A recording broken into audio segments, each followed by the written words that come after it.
Hola, bienvenidos y bienvenidas a esta nueva clase de IPC intensivo que tiene que ver con la revolución darwiniana. La revolución darwiniana, para describirla más correctamente, es la aparición y el desarrollo de una de las teorías más importantes e influyentes de la historia de la ciencia, que es aquella propuesta por el naturalista inglés Charles Robert Darwin. Tengamos en cuenta que naturalista es lo que hoy llamaríamos un biólogo. Su teoría, la teoría de la evolución, marcó un quiebre muy importante con respecto al modo tradicional de pensar la dinámica de las ciencias biológicas. ¿Qué significa esto? Que antes de Darwin, la biología, el naturalismo, estaba más vinculado a la religión y a la idea de creación. Por eso vamos a ver los enfrentamientos que tiene Darwin y los otros evolucionistas con el creacionismo. La teoría de Darwin puede ser descrita como la unión de dos ideas, la idea de selección natural más la idea de ancestro común. Es muy importante que tengamos en cuenta estas dos ideas que vamos a ir desarrollando a lo largo de este video. La idea de selección natural y la idea de ancestro común como las bases de la teoría de la evolución de Darwin. Una pregunta que nos tenemos que hacer a lo largo de todo el capítulo y en relación a la biología y a los distintos seres vivos es cómo se explican el origen, la variedad, la complejidad y el carácter adaptativo de los rasgos de los organismos vivos. Es decir, de dónde salieron los organismos vivos, por qué son tan variables, algunos tan parecidos y otros tan diferentes, por qué el desarrollo de los seres vivos es tan complejo y por qué los seres vivos parecen estar adaptados al ambiente donde viven. Una de las primeras ideas acerca de esta pregunta, una de las primeras formas de responder esta pregunta es la teleología. No confundir con teología, que es el estudio de las religiones. La teleología tiene que ver con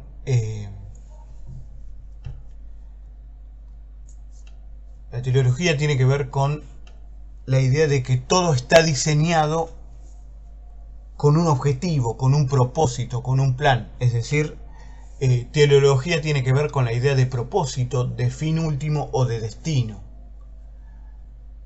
Para los griegos, que son los que desarrollan la idea de teleología, es fácilmente observable que la naturaleza presenta una gran diversidad de organismos con rasgos variados y altamente adaptados al medio. En la Grecia antigua, el mundo natural era explicado de manera teleológica. Todo era explicado como producto de un diseño o bien sirviendo un propósito ulterior, un propósito posterior. Es decir, todo tiene una función, todo tiene un destino, todo está como prefijado. Esa es la idea de la teleología. El creacionismo es la teoría según la cual los seres vivos fueron creados para cumplir una función específica dentro del ambiente. ¿Creados por quién? Claramente, por un Dios. Pero el creacionismo toma esta idea de destino o de propósito posterior de la teleología. La idea de la teleología se vio desplazada por la cosmovisión cristiana del mundo natural, que fue cobrando fuerza en Europa hasta volverse hegemónica durante la Edad Media. Durante la Edad Media la religión ocupó gran parte de lo que hoy llamamos ciencia, sobre todo la biología. Según la cosmovisión cristiana, así como las características de los artefactos se explican en virtud del propósito con el que fueron creadas y diseñadas por el hombre, los procesos y eventos naturales se explican en virtud del propósito con el que fueron creados y diseñados por Dios. Es decir, así como los seres humanos diseñamos objetos y cosas para que sean útiles, para que tengan una función, para que sirvan para algo, Dios creó a los seres vivos para que sean útiles, para que cumplan una función, para que sirvan para algo. Esa es la idea del creacionismo. Se trata de un Dios todopoderoso y omnisciente, que lo sabe todo, que de acuerdo con un plan o diseño propio constituyó el mundo natural hace algunos miles de años, tal y como lo encontramos hoy en día. Es decir, para el creacionismo, Dios hizo el mundo, hizo las criaturas vivas, entre ellas los seres humanos, tal cual lo encontramos hoy. Las explicaciones teleológicas del mundo natural, en la cosmovisión cristiana, apelaban en última instancia a la idea de un plan divino. Es decir, para el creacionismo existe un plan divino de la creación, diseñado obviamente por un Dios, que hace que las cosas sean como son. Es decir, la diversidad de seres vivos, el origen de los seres vivos, la adaptación de los seres vivos se explica para el creacionismo por el plan divino de la creación de Dios. De este modo, ante la pregunta ¿cómo llegó cierto organismo a poseer esa función?, la respuesta creacionista es porque Dios así lo dispuso, Dios así lo quiere. Bien. Esto resultaba sospechoso como explicación científica, pues parece cambiar el tema de discusión. Pasamos de hablar del mundo natural a hablar de teología. Es decir, el creacionismo, al explicar los fenómenos biológicos mediante la idea de Dios, lo que hace es cambiar de tema. No explica la naturaleza, no hablamos ya de naturaleza o de biología, sino que empezamos a hablar de dioses. La biología, con sus explicaciones teleológicas, parecía estar un paso detrás del resto de las ciencias. Es decir, en la Edad Media y hacia fines de la Edad Media, la física, la química, la matemática empiezan a avanzar con explicaciones racionales que poco tienen que ver con la religión. Mientras tanto, la biología parecía un poco atrasada, ya que seguía explicando los fenómenos a partir de la religión.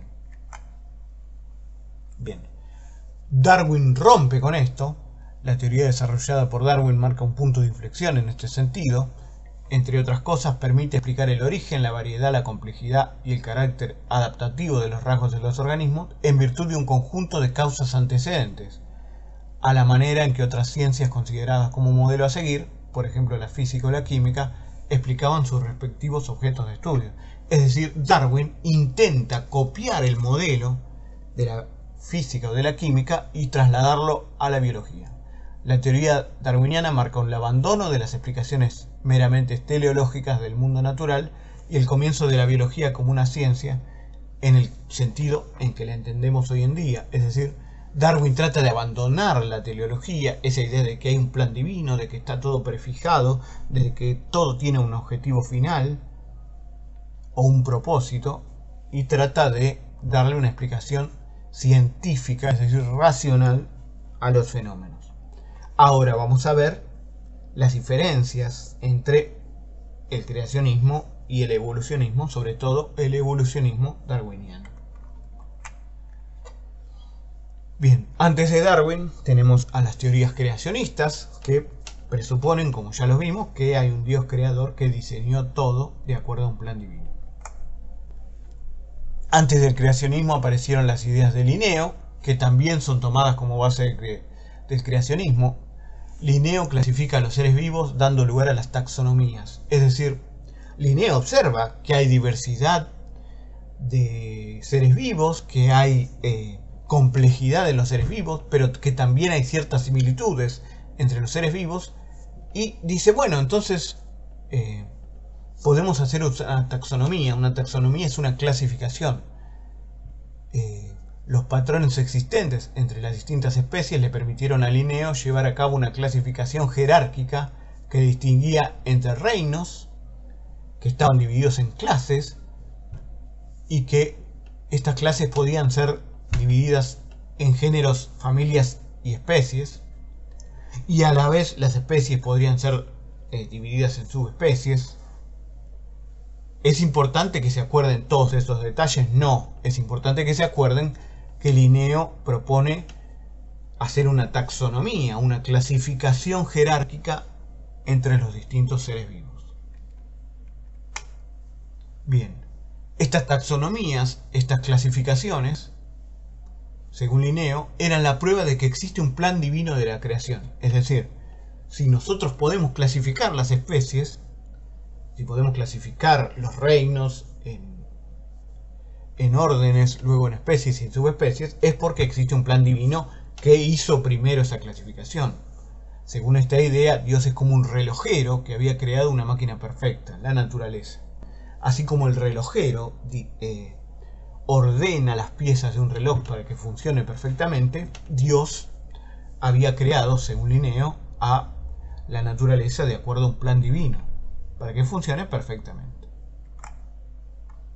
Otra idea importante dentro del creacionismo sostenía que los seres vivos creados por Dios no cambiaban con el paso del tiempo. Esto es importante.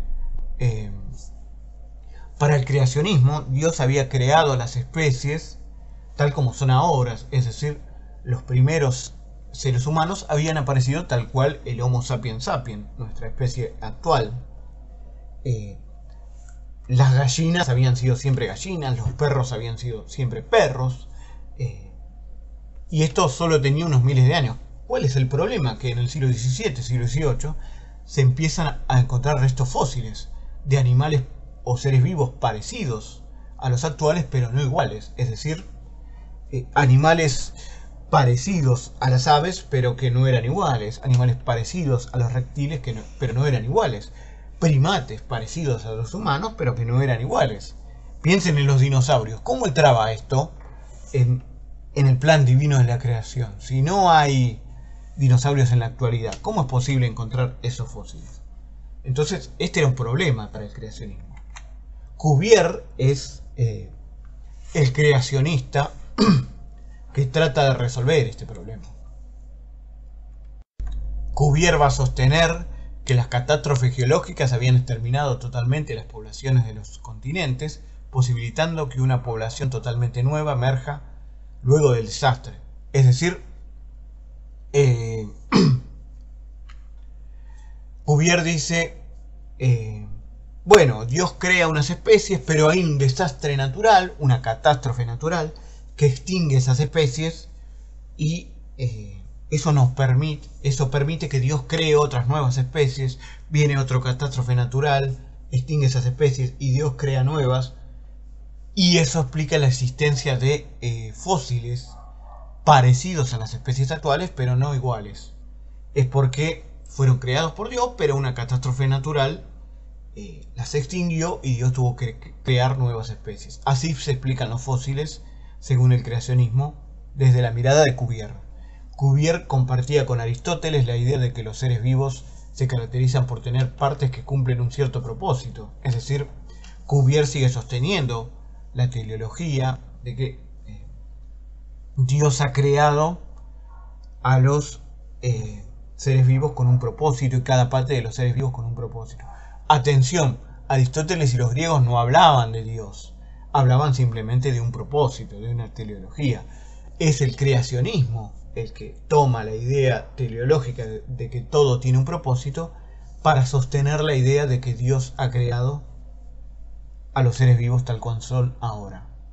Según esta idea de Aristóteles tomada por el creacionismo, cada parte de un ser vivo se correlaciona con otra de manera tal que cada componente necesariamente depende de otros componentes dentro de ese organismo. Todo planificado según un creador. También tenemos que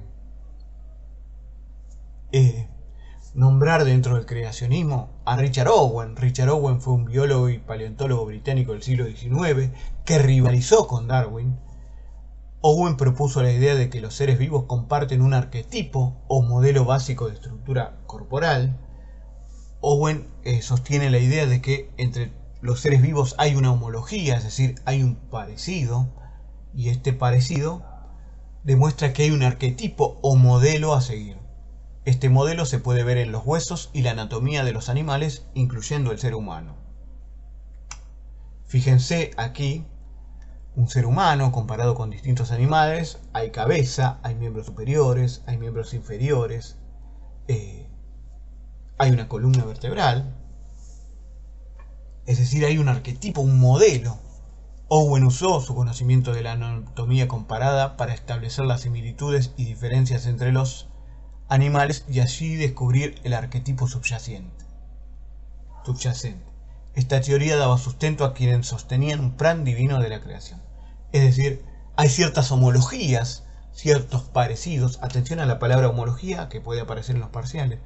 Hay cierta homología, es decir, cierto parecido en la estructura de los seres vivos.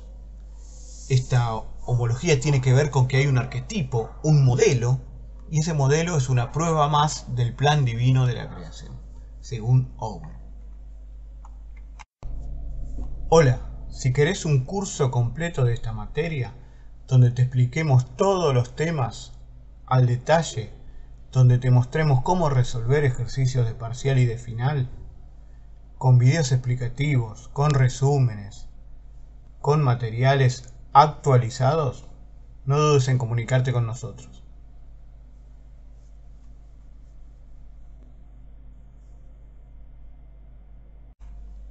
Bien, una vez que hemos visto las principales ideas creacionistas, podemos ver de dónde saca Darwin sus ideas evolucionistas que combaten al creacionismo, o que no combaten, sino que contradicen el creacionismo. Fíjense ustedes que incluso dentro de la época de Darwin, siglo XIX, hay todavía creacionistas, como Owen. Hay ciertos antecedentes del creacionismo, como por ejemplo Diderot.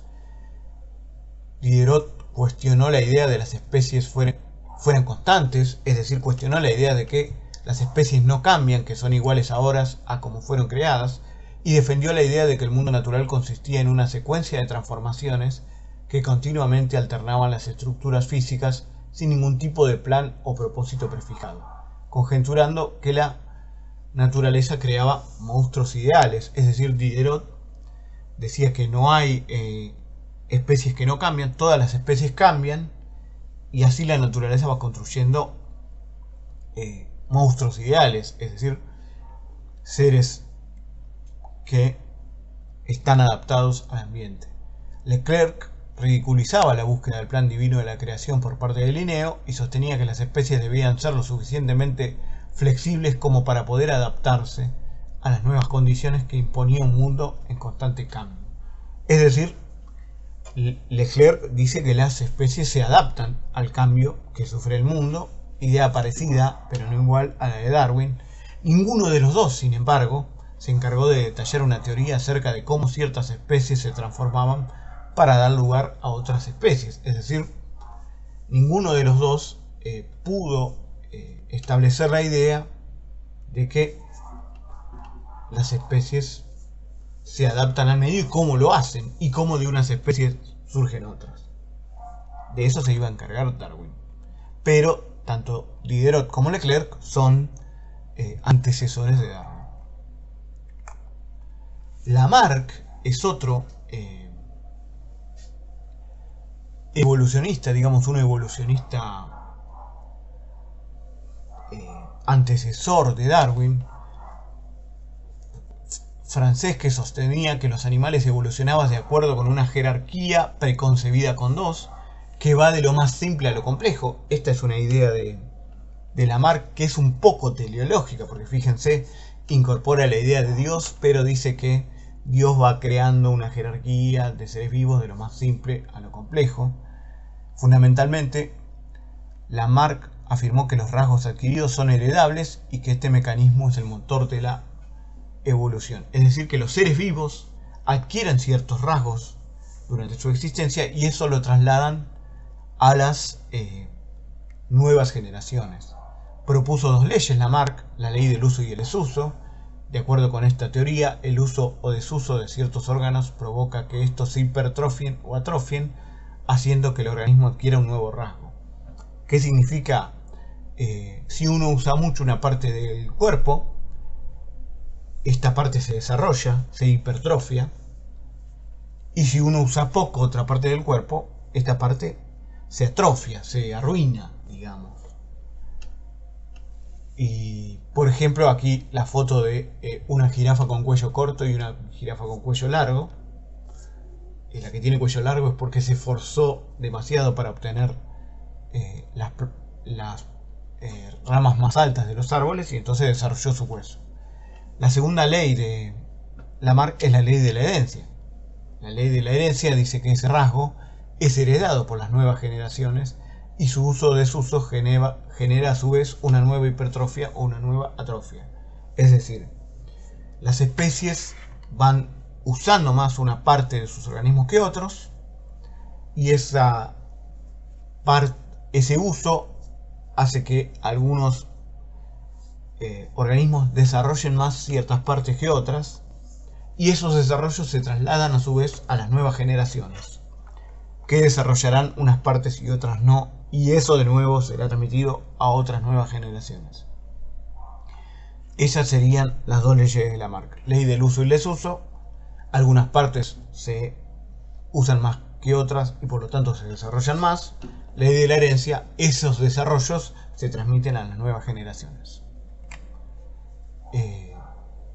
Otra influencia para Darwin es la tesis gradualista. De acuerdo con la tesis gradualista, la selección natural obra solamente mediante la conservación y acumulación gradual de pequeñas modificaciones heredadas. Es decir, el cambio entre especies no es repentino, es gradual.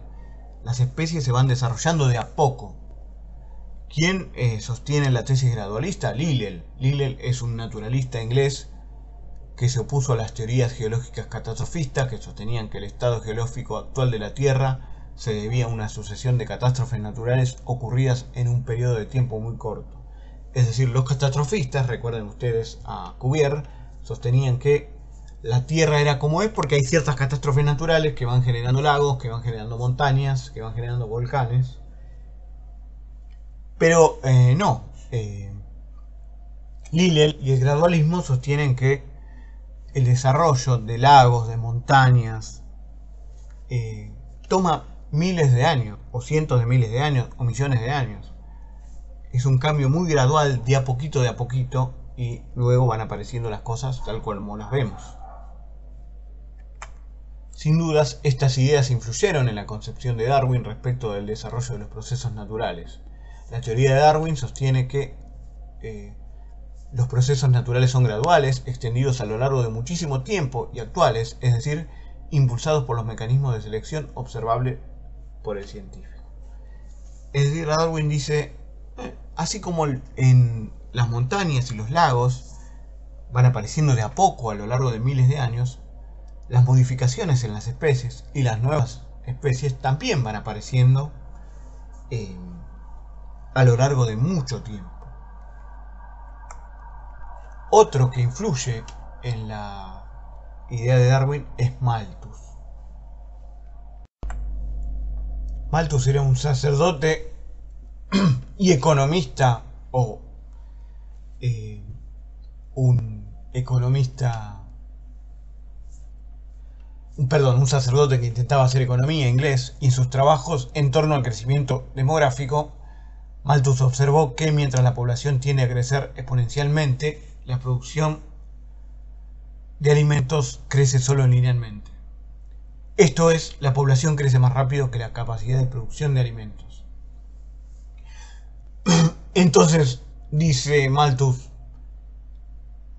¿cómo sobrevivimos si la población crece más rápido que la producción de alimentos?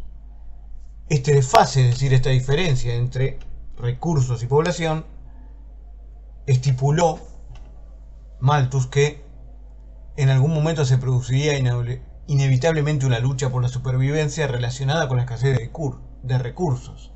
Darwin se inspiró en esta idea y la incorporó a sus explicaciones biológicas.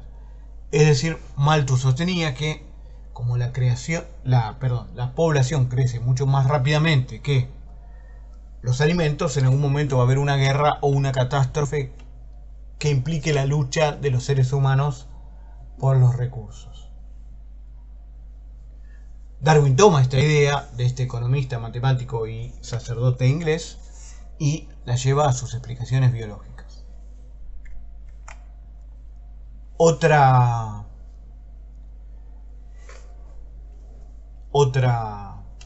fuente de las ideas de Darwin son sus propias observaciones. Darwin recorrió el mundo, pasó por las Islas Galápagos, por Sudamérica, estuvo inclusive en Argentina. En las costas de Punta Alta, Buenos Aires, encontró fósiles de roedores enormes que claramente se encontraban relacionados con los roedores actuales. En las Islas Galápagos pudo observar que las diferentes islas tenían distintos tipos de pinzones con diversas características. Por ejemplo, mostraban picos muy diferentes, adaptados a distintas maneras de búsqueda de alimento. Los pinzones son unos pájaros que hay en Sudamérica y que también hay en las Islas Galápagos. Las Islas Galápagos están ubicadas en el Océano Pacífico, cerca de Chile. Darwin reflexionó que no se podía atribuir a Dios una creación de distintas variantes de pinzones de manera independiente, sobre todo considerando que las islas eran de reciente formación. Lo más lógico era pensar que emigraron desde Sudamérica y para adaptarse al nuevo entorno cambiaron. Es decir, Darwin dice, bueno, en estas islas cercanas a Sudamérica, de creación reciente, hay distintos tipos del mismo pájaro, del pinzón. Entonces, es ilógico pensar que Dios creó hace poquito estos pájaros para que se adapten a cada una de las islas. Lo más lógico, lo más racional es pensar que una especie de pinzón llegó desde Sudamérica y se fue adaptando a las distintas islas. Darwin aceptó las primeras leyes de Lamarck, la del uso y el desuso y de la herencia, pero creía que la capacidad explicativa de estas era muy limitada, ya que solo se aplicaban cuando la modificación del organismo era dependiente del uso y el desuso. Es decir, no siempre la modificación de los organismos tiene que ver con usar o no usar una parte del cuerpo, dice Darwin. Así que las explicaciones de Lamarck, si bien son correctas, se pueden utilizar en pocos casos. Para explicar la modificación de las especies, Darwin se vio influenciado por la cría de animales y la teoría de Malthus. Recién vimos a Malthus que sostiene esta idea, ¿no?, de que los recursos son escasos y la población crece mucho. Pero Darwin también vio la cría de animales, es decir, lo que llamamos selección artificial, lo que hacen los seres humanos de, por ejemplo, mezclar distintas especies, como se hace con los perros, para obtener una especie nueva que tenga determinada característica. Si hay una selección artificial hecha por los seres humanos, puede haber tranquilamente una selección natural hecha por la naturaleza. Ahora vamos a ver las ideas del evolucionismo darwiniano, es decir, lo que Darwin mismo propone para su teoría.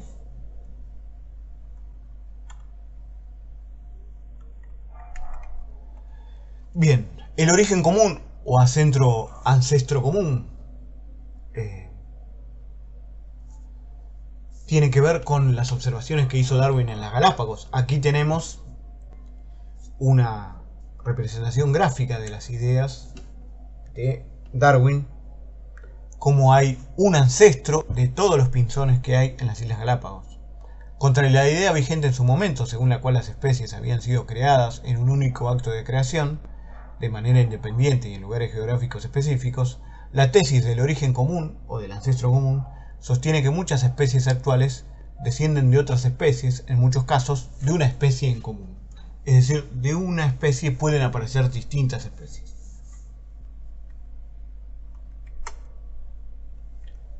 La teoría de la selección natural, como hemos dicho anteriormente, mientras que las poblaciones de organismos aumentan exponencialmente, los recursos disponibles en su medio ambiente crecen tan solo de manera lineal. La población crece más que los recursos. Como consecuencia de ello, la capacidad de determinado medio ambiente para sustentar una población de organismos resultará eventualmente insuficiente, es decir, en algún momento los recursos se acabarán y no todos podrán obtenerlos. En otras palabras, para un medio ambiente dado, siempre existirá una lucha por la supervivencia entre los organismos de una población. Es decir, el alimento para los pájaros se acaba, entonces los pájaros tienen que luchar por la supervivencia. Al mismo tiempo existen dos mecanismos que funcionan simultáneamente, la herencia y la variación. En otras palabras, la descendencia se parece, pero no es exactamente igual a sus progenitores. Ahora bien, la variación de rasgo puede producir en los organismos una diferencia en términos de eficacia, esto es, una diferencia en cuanto a su capacidad para desarrollar determinada función. Por ejemplo, conseguir alimento. Recapitulemos. No siempre las especies o una generación de una especie se parece a sus progenitores. Fijémonos en nosotros mismos. Somos parecidos pero no iguales muchas veces a nuestros padres biológicos. Esto pasa también en la naturaleza.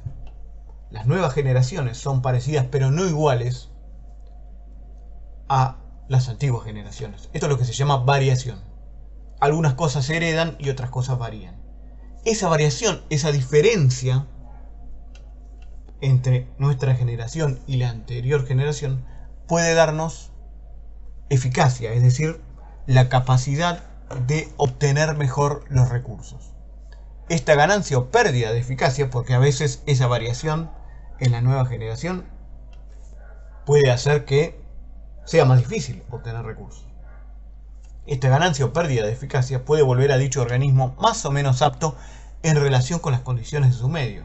Es decir, esa variación que el nuevo organismo tiene de acuerdo a la generación anterior o en relación a la generación anterior le puede dar una mayor o una menor adaptación al medio. En la teoría de la selección natural aparecen varios conceptos que es necesario aclarar. El primero de ellos es el concepto de variación. En sus investigaciones, Darwin pudo observar que en sucesivas generaciones los organismos presentan a menudo rasgos novedosos. Esta variación en la aparición de rasgos es para Darwin inagotable y aleatoria. Como veníamos diciendo, las nuevas generaciones presentan nuevos rasgos, pero para Darwin estos nuevos rasgos son aleatorios, es decir, no son parte de ningún plan, de ningún arquetipo, sino que se dan por azar. Y esta variación de rasgos es inagotable, nunca se termina. El segundo de los conceptos que es necesario incorporar es el concepto de herencia para Darwin. Así como Darwin sostiene que a menudo aparecen en la descendencia rasgos novedosos, afirma también que la mayoría de los rasgos presentes en los progenitores son heredados por su descendencia. Es decir, nosotros heredamos de la generación anterior, nosotros los animales y las plantas, se entiende, todos los seres vivos, heredan de la generación anterior la mayoría de las características, pero en un pequeño número de características son novedosos. Gran parte de la evidencia que poseía Darwin en favor de ese punto provino del estudio de la actividad de los criadores de animales, esto es, de la selección artificial.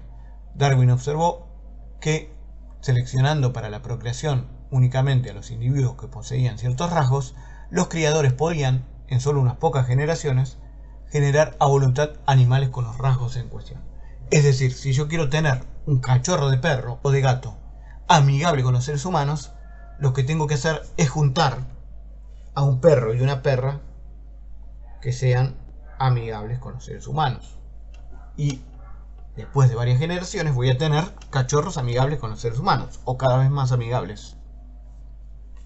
Esto es lo que se llama selección artificial. Los seres humanos podemos generar animales que tengan ciertas características, sobre todo ahora utilizando la genética, ¿no? Pero antes se hacía a través de la cría. Bueno, Darwin dice, bueno, si hay una selección artificial hecha por los seres humanos, la naturaleza, aleatoriamente, por azar, puede hacer lo mismo. Finalmente encontramos los conceptos de eficacia y aptitud. El concepto de eficacia concierne una determinada función. Por supuesto, la eficiencia con que cierto organismo desarrolla cierta función impacta en su aptitud en relación en el medio ambiente, esto es, impacta en la probabilidad de supervivencia, viabilidad y de reproducción y dejar descendencia, fertilidad. Aclaremos esto.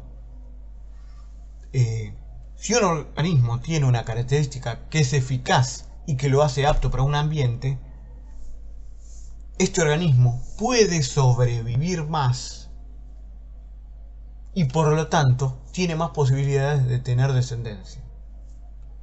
Ustedes imagínense los lobos blancos.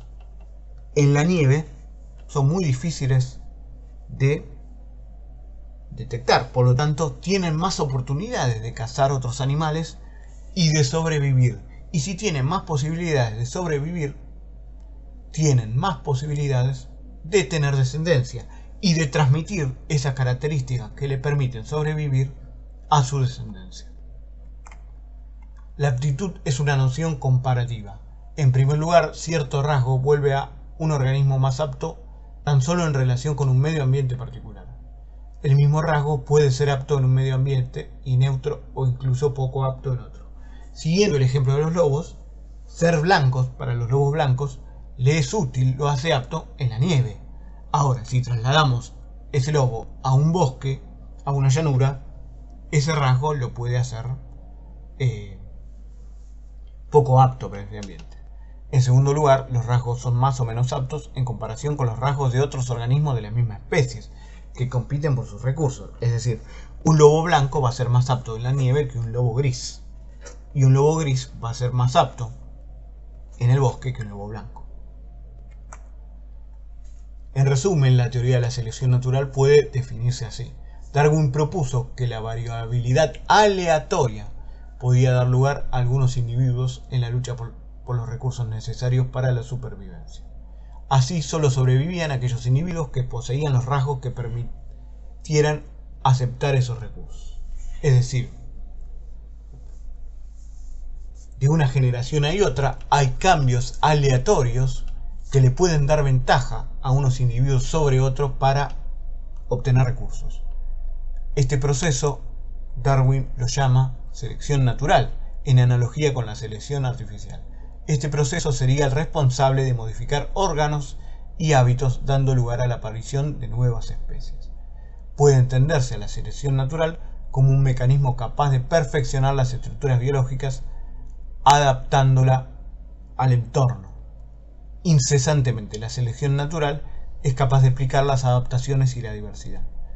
Puede pensarse que la selección natural constituye el relojero, pero un relojero ciego, ya que no tiene propósito alguno, es una fuerza física de la naturaleza, es inconsciente y automática. Atención a esto, la selección natural explica el origen de las especies, explica la adaptación de las especies al medio, explica por qué algunas especies se parecen a otras, porque claramente tienen un origen común, y explica por qué algunas especies son aptas específicamente para un medio.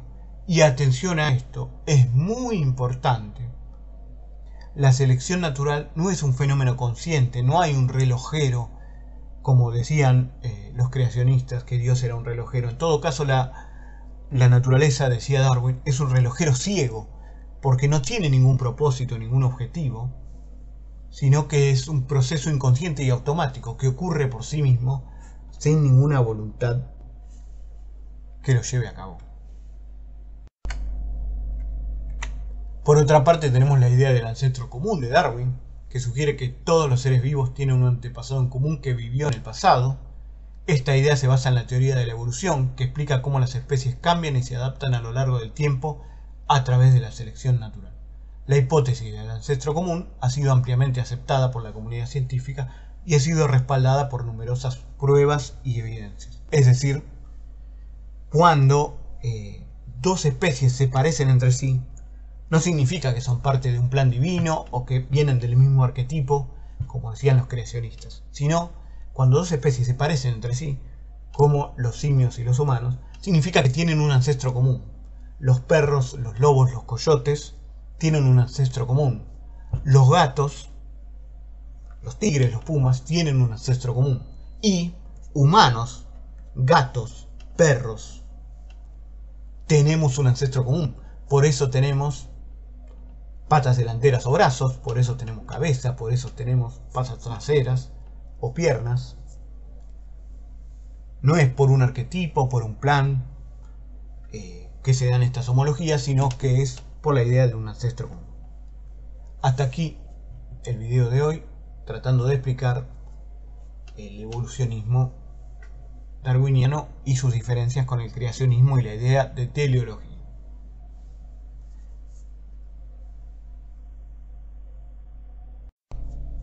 Hola, si querés un curso completo de esta materia, donde te expliquemos todos los temas al detalle, donde te mostremos cómo resolver ejercicios de parcial y de final, con videos explicativos, con resúmenes, con materiales actualizados, no dudes en comunicarte con nosotros.